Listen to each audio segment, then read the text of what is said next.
Bienvenue mes élèves dans une nouvelle vidéo de mathématiques leçon 5. Alors les multiples et les diviseurs. Puisque cette leçon est très importante, 1, 2, elle est très longue. Alors on va voir beaucoup de choses, beaucoup de détails. C'est pour cela que je l'ai réparti sur à peu près 5 parties. D'accord? On aura 5 parties dans cette leçon. Alors on commence partie 1 aujourd'hui. Eh bien, comme toujours, on commence par vocabulaire. Alors, que signifie multiple et diviseur? Savez-vous qu'est-ce que ça veut dire un multiple et qu'est-ce que ça veut dire un diviseur? Quand est-ce que je peux parler d'un multiple ou bien d'un diviseur? C'est ce qu'on va voir tout de suite. Premièrement, on va lire la définition générale, standard, ça existe partout, mais bien sûr, je vais bien la détailler ensuite. Un nombre A est un multiple d'un nombre B s'il présent dans la table de multiplication de B. Ça veut dire, si je trouve un nombre A dans la table de multiplication de B, on peut dire que A est un multiple de B. D'accord? Un nombre A est le multiple d'un nombre B s'il est présent dans la table de multiplication de B. C'est-à-dire, si on peut obtenir A en multipliant B par un nombre entier.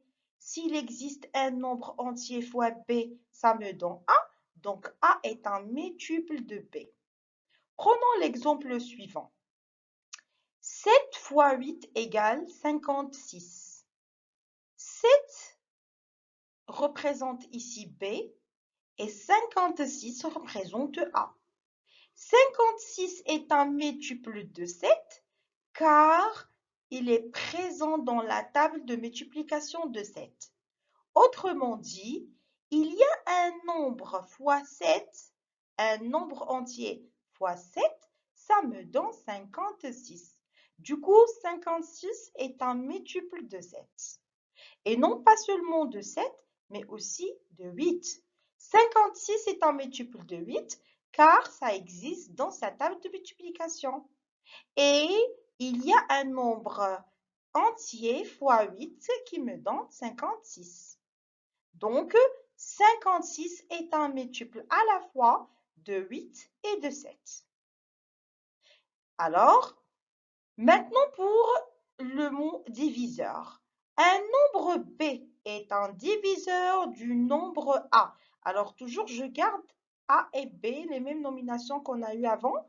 Un nombre B est un diviseur du nombre A si, lorsqu'on divise A par B, on obtient un nombre entier sans qu'il n'y ait de reste. Ça veut dire sans avoir de reste et sans avoir de la virgule dans la division. Qu'est-ce que ça veut dire? Si on a, dans l'exemple suivant, si on a 56, si 56 est un multiple de 7, donc 7 est un diviseur de 56. Parce que si je divise 56 par 7, ça me donne 8. Donc, 7 est un diviseur de 56. Et aussi 8 est un diviseur de 56. Car 56 divisé par 8, ça me donne 7. Donc, ça me donne une division terminée qui se termine, qui ne contient pas de reste, qui a un quotient exact. Donc, quotient sans virgule même, c'est pas seulement exact, mais doit être sans virgule. Alors, 7 fois 8 égale à 56. 56 est un multiple de 7 et 7 est un diviseur de 56. Alors, encore une fois, c'est quoi un multiple? Alors, il s'agit tout d'abord de reconnaître et de trouver des multiples. Le multiple d'un nombre est le produit de ce nombre avec un nombre entier. J'ai choisi autre exemple ici, 6 fois 8, qui me donne 48. Alors, 48 est un multiple de 6. Pourquoi? Parce que ça existe dans sa table de multiplication. Et non pas seulement de 6, mais aussi de 8. Dans la table de multiplication de 8, on trouve 48. Donc 48 est un multiple à la fois de 6 et de 8. D'accord? Maintenant, le diviseur. Est-ce que 6 et 8 sont des diviseurs de 48? Bien sûr que oui, puisque 48 est un multiple de 8, donc 8 est un diviseur de 48. Puisque 48 est un multiple de 6, donc 6 est un diviseur de 48. D'accord? Si 48 est un multiple de 6 et de 8, alors 6 et 8 sont des diviseurs de 48. Alors, on a bien dit, ça veut dire quoi? Des diviseurs. Quand je fais la division et je trouve que le reste est égal à 0, ça veut dire pas de reste. Là, on a 48 divisé par 8, ça me donne 6. Et quand je divise 48 par 6, ça me donne 8. Donc, quotient entier et le reste égale 0. Donc, cela signifie que le résultat de la division est un nombre entier et qu'il n'y a pas de reste.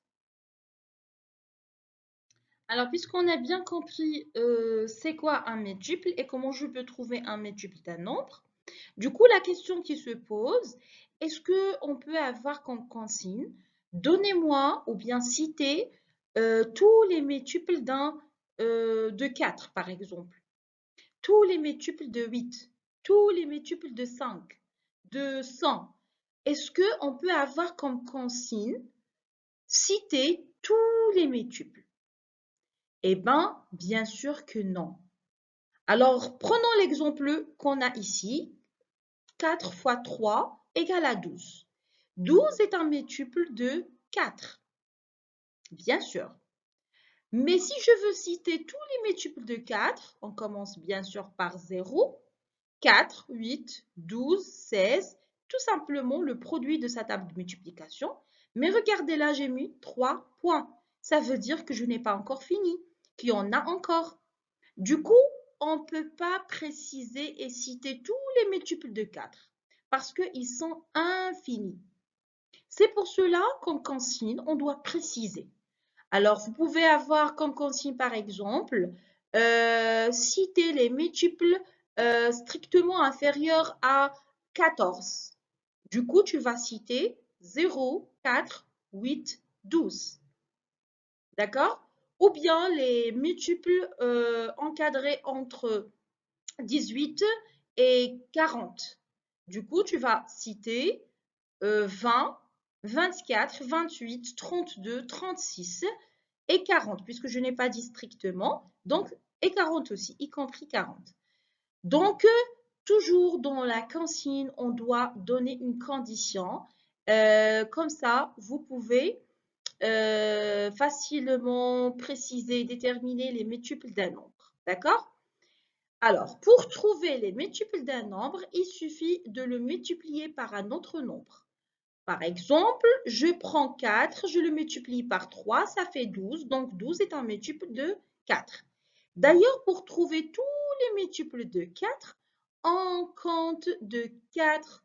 On a 0, 4, 8, 12, 16, 20, 24, 28, 32, etc. Mais ça ne s'arrête jamais. Effectivement, un nombre a une infinité de multiples. Voilà ce que je viens de dire. Alors, on ne peut pas citer tous les multiples d'un nombre. Pour avoir une question ou bien une telle question, on doit préciser une condition. Bien. Alors, quelques multiples de 3. Dans la table de multiplication de 3, on trouve 0. Toujours, on commence par 0. Alors, 0, 3, 6, 9, 12, 15, 18, 21. Après 21, c'est fois 7. Alors, fois 8, c'est 24, etc. Donc, c'est infini, ça reste infini. Du coup, je ne peux jamais donner comme question, donnez-moi les multiples de 3. Par contre, je peux dire, donnez-moi les multiples de 3 qui sont inférieurs strictement à 21. Ça va être 0, 0, 0, 3, 6, 9, 12, 15, 18, puisque strictement, donc, on ne va pas citer 21. D'accord? Donc, voilà, ça c'est pour 3. Alors, dernier exemple, les multiples de 5. Alors, voici les multiples de 5. Ça commence par 0 jusqu'à l'infini. Alors, on a comme question là, est-ce que 43 est un multiple de 5? Oui, on peut avoir telle question, hein. Alors, bien sûr, je dois chercher dans la table de 5. Est-ce que dans la table de 5, 43 est présent? Donc, on a 5 fois 8 qui me donne 40 et 5 fois 9 qui me donne 45. Donc, 43 est entre les deux, mais ça n'existe pas dans cette table de multiplication.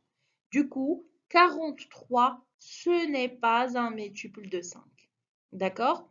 Alors, regardons quelques multiples de 5. Est-ce que 43 est un multiple de 5? Il n'est pas là. Donc, il n'est pas là. Je dirais non. Ce n'est pas un multiple de 5. En multipliant 5 par un nombre entier, tu ne peux pas tomber sur 43. Et voilà. Alors, c'est tout pour partie 1. Mais toujours, on va rester avec les multiples et les diviseurs. Sur partie 2, 3, je crois que dans cette leçon, on a à peu près 5 parties. Donc, ne ratez pas les autres parties et à la prochaine.